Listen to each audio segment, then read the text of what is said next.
Hello friends, welcome back to my channel. আজকে আমি আপনাদের সঙ্গে শেয়ার করব শীতের অন্যতম এবং লোভনীয় দুটো রেসিপি একসাথে। প্রথমেই থাকবে আপনাদের জন্য দেশি হাঁসের লাল ঝোল, তার সাথে থাকবে চালের গুঁড়ো দিয়ে জালি পিঠে, যেটা বানানো একদম সহজ, খেতে হবে একদম নরম আর দেখতে হবে একদম জালের মতো। আর এই পিঠের সাথে হাঁসের মাংসের লাল ঝোলের কম্বিনেশন জাস্ট ওয়াও। আপনারা অবশ্যই ভিডিওটি শেষ পর্যন্ত দেখতে থাকুন। আর আজকে যদি আপনি আমার চ্যানেলে নতুন হয়ে থাকেন, প্লিজ সাবস্ক্রাইব করে পাশে থেকে যাবেন আরও নতুন নতুন রেসিপি জানার জন্য। আর যারা মিষ্টি পিঠে পছন্দ করে না, তাদের জন্য কিন্তু একদম বেস্ট কম্বিনেশন এই জালি পিঠের সাথে হাঁসের মাংসের লাল ঝোল। আপনারা বাড়িতে অবশ্যই একবার ট্রাই করুন। চলুন বানিয়ে নেওয়া যাক আজকের রেসিপি। প্রথমে আমি হাঁসের মাংসটা কেটে ধুয়ে পরিষ্কার করে নিয়েছি।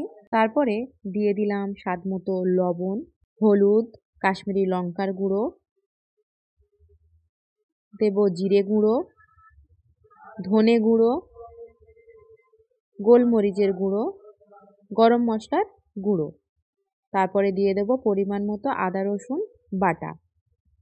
দিয়ে দিলাম একটা বড় সাইজের পেঁয়াজ কুচি, আর দেব সর্ষের তেল।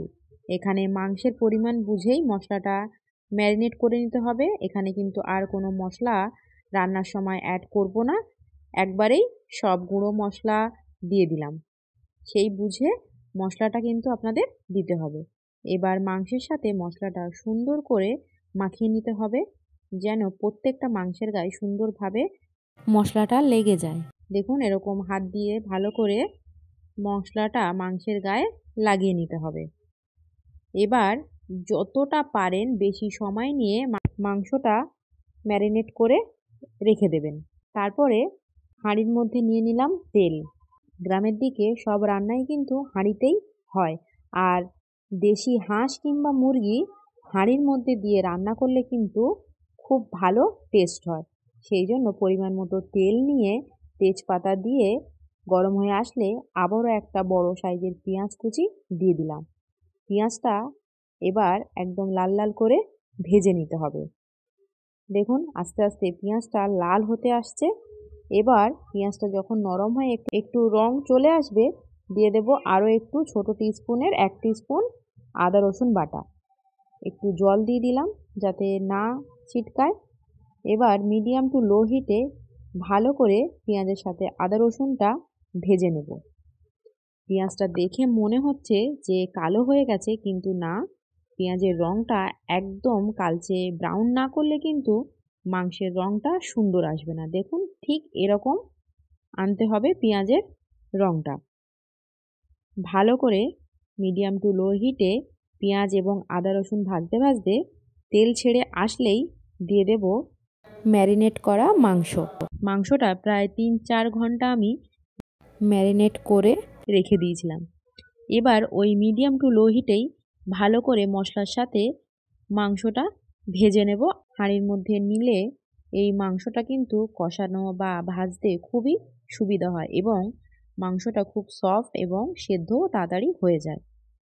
দেখুন আস্তে আস্তে মাংস ভাজতে ভাজতে যখন একটু তেল ছেড়ে আসবে, এবার একদম লো ফ্লেমে আমি ঢাকা দিয়ে রেখে দেব 15 মিনিটের জন্য। 15 মিনিট পর আবার ফিরে আসলাম, আবার একটু নাড়িয়ে চাড়িয়ে দিলাম। দেখুন মাংস থেকে কতটা তেল ছেড়ে এসেছে। ঠিক এরকম লো ফ্লেমে রান্নাটা একটু সময় ধরে ঢাকা দিয়ে দিয়ে কষাতে হবে এবং আর একটু মাঝে মাঝে নাড়িয়েও দিতে হবে, যেন মাংসটা তলায় ধরে না যায়। আবারও ঢাকা দিয়ে রেখেছিলাম 15 মিনিটের জন্য। এরপর ঝালের জন্য দিয়ে দিলাম শুকনো লঙ্কা, 3টে মতো শুকনো লঙ্কা আমি ফাটিয়ে দিলাম, আর দিলাম কাঁচা লঙ্কা ওই 2 থেকে 3টে। আবারও ভালো করে নাড়িয়ে চাড়িয়ে দিয়ে মশলার সাথে সুন্দর করে মাংসটা কিন্তু সময় নিয়েই কষাতে হবে, না হলে কিন্তু মাংস সেদ্ধ হতে চাইবে না। লো ফ্লেমে এরকম ঢাকা দিয়ে দিয়ে 3 থেকে 4 বার আমি মাংসটা সুন্দর করে কষিয়ে নিয়েছি।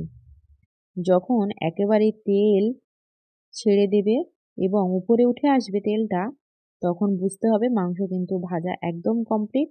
এবার দিয়ে দিলাম কয়েকটা আলু। এবার আলুর জন্য একটু দিলাম লবণ স্বাদ মতো, দিয়ে আলুর সাথে মাংসটা আবারও সুন্দর করে কষিয়ে নিতে হবে।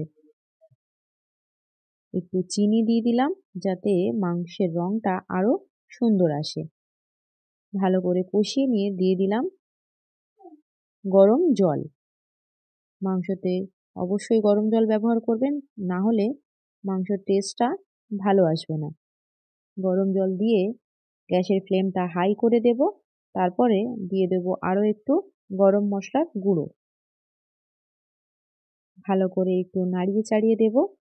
শীতকালের রাতে এই জালি পিঠের সাথে হাঁসের মাংস জাস্ট অসাধারণ লাগে। আর এই স্বাদের কিন্তু একদমই ভাগ হয় না। আপনারা অবশ্যই কিন্তু একবার বাড়িতে ট্রাই করুন। আর মাংসের ঝোলটা কিন্তু একটু বেশিই রাখতে হবে, সেই জন্য জলটা একটু বেশি করেই দিয়েছি।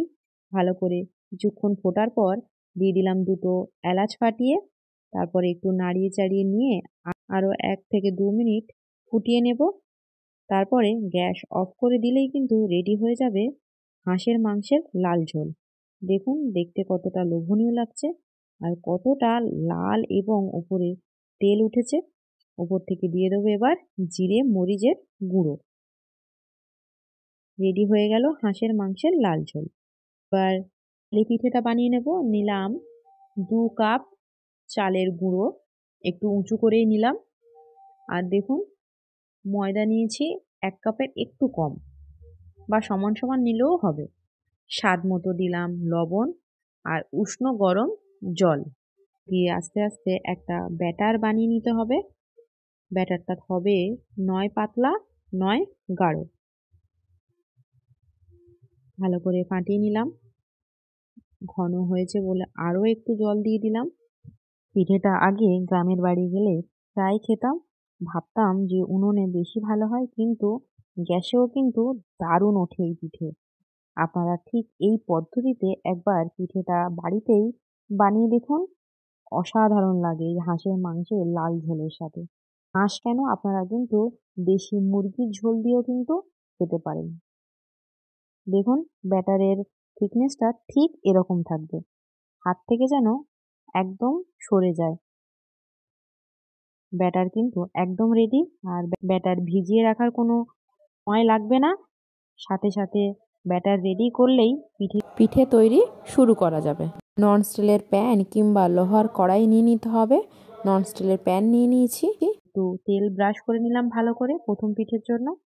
এবার দেখুন ভালো করে কিন্তু হাত দিয়ে এরকম গুলিয়ে গুলিয়ে নিতে হবে, না হলে কিন্তু চালের গুঁড়োটা নিচে একদম বসে যায়। যতবার পিঠে দেবেন হাত দিয়ে ভালো করে নাড়িয়ে নিয়ে তারপরে কিন্তু পিঠেটা দেবেন।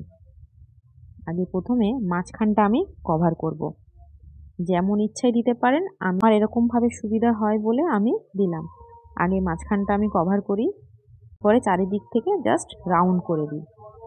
গ্যাসটা একদম লো ফ্লেমে রেখেই কিন্তু পিঠেটা করতে হবে। পিঠেটা এক সাদা হয়ে গেলেই পিঠেটা এমনি উঠে আসবে। দেখুন রেডি হয়ে গেল পিঠে, তুলে নিলাম। এরকম করে করে আমি বেশ খানিকটা পিঠে করে নিয়েছি। আরও একবার দেখিয়ে দিই, একদম লো ফ্লেমে তেল ব্রাশ করেই পিঠেগুলো দেবেন। আর তারপরে পিঠেটা যখন একদম সাদা ধবধবে হয়ে যাবে তারপরেই কিন্তু তুলে নিতে হবে। পিঠে কিন্তু যখন রেডি হয়ে যাবে আর গোলা যদি পারফেক্ট থাকে, পিঠে কিন্তু এমনি উঠে আসবে। খুন্তি চামচ হাতা কিছুই কিন্তু ব্যবহার করতে লাগে না। এরকমভাবে আমি বেশ অনেকগুলোই পিঠে করেছি, আপনাদের সঙ্গে আমি কয়েকটা শেয়ার করে দিয়েছি। আপনারা এইভাবে একবার ট্রাই করুন। একদম সাদা হয়ে গেছে এক পিঠ, এবার উল্টে দিলাম, দিয়ে 4 ভাঁজ করে নিতে পারেন বা এরকম গোল গোলও রাখতে পারেন। আমি 4 ভাঁজ করে নিয়েছি খাওয়ার সুবিধার জন্য। বানাতে একদম টাইম লাগে না, সাথে উপকরণও খুবই কম, আর খেতে তো একদমই টাইম লাগে না। যদি একবার মনের মতো পিঠে ওঠে তাহলে তো আর কোনো কথাই নেই। অবশ্যই বাড়িতে একবার ট্রাই করুন। আর এই জালি পিঠের সাথে হাঁসের মাংসের লাল ঝোল কেমন হয় অবশ্যই কিন্তু ভুলবেন না। একদম গ্রাম্য পদ্ধতিতে এই দুটো রেসিপি আপনাদের সঙ্গে আজকে শেয়ার করলাম। সবাই ভালো থাকবেন, সুস্থ থাকবেন। দেখা হচ্ছে আবার একটা নতুন রেসিপির সাথে। আজকে আসি, টাটা।